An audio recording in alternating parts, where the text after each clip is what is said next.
네, 국내 연구진이 세계 최초로 고래의 유전 정보를 완전히 해독했다는 소식 전해드렸는데요. 네, 최근 과학계에서 고등 생물의 유전체 해독이 활발히 이루어지고 있는 시점에서 한 발 앞서 거둔 성과라서 더 의미가 있습니다. 이번 연구가 어떤 내용인지 자세히 알아보겠습니다.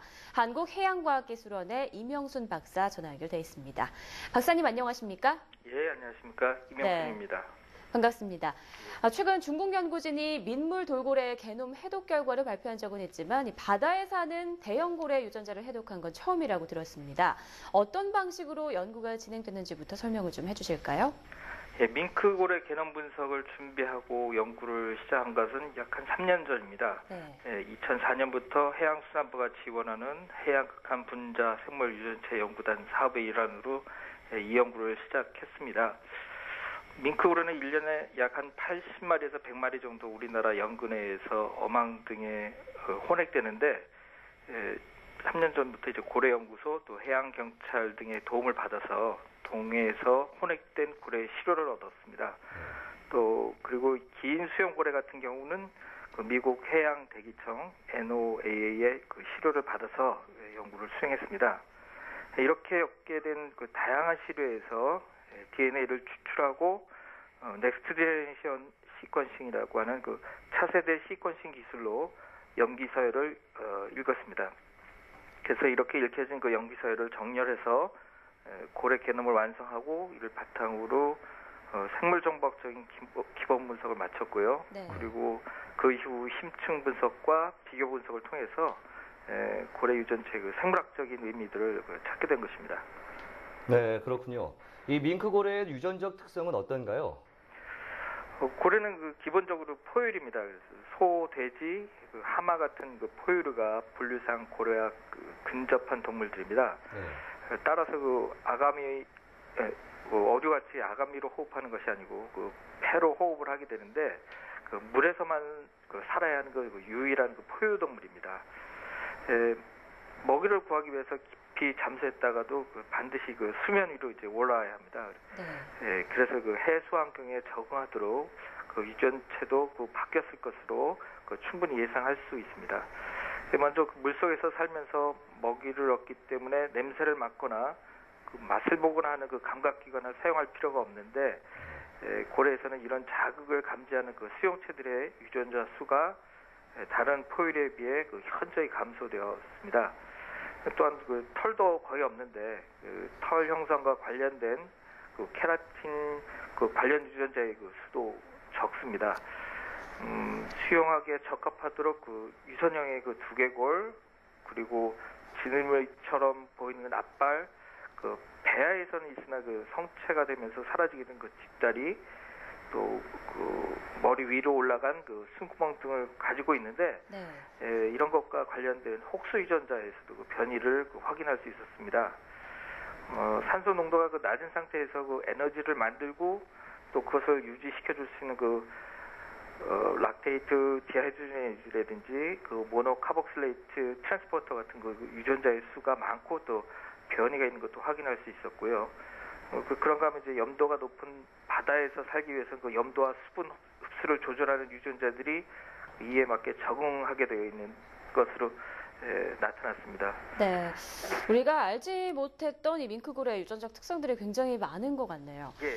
네, 그리고 말씀 중에 이번 연구에 그 차세대 시퀀싱이라는 기술이 사용됐다 이런 말이 나왔는데 예. 시퀀싱이라는 기술이 어떤 기술인지 좀 설명을 해주시죠.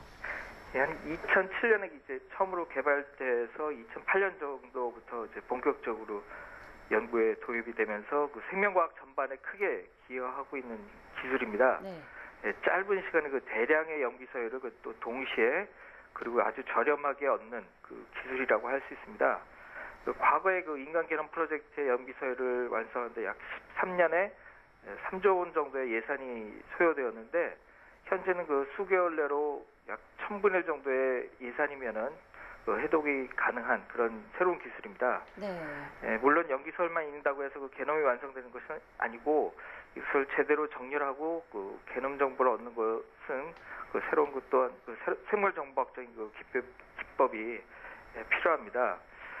이번처럼 이제 참고로 할 만한 그 기본 게놈이 없는 경우에는 그 훨씬 더 많은 그 시간과 노력이 필요하고요. 요즘 맞춤의학에 대해서 많이 말씀하시는데 바로 그 NGS 그 차세대의 시퀀싱 기술이 있기 때문에 이제 가능해진 것이라고 할 수 있고 생명과학 전반의 그 연구 패러다임을 바꾼 기술이라고도 평가가 됩니다. 네.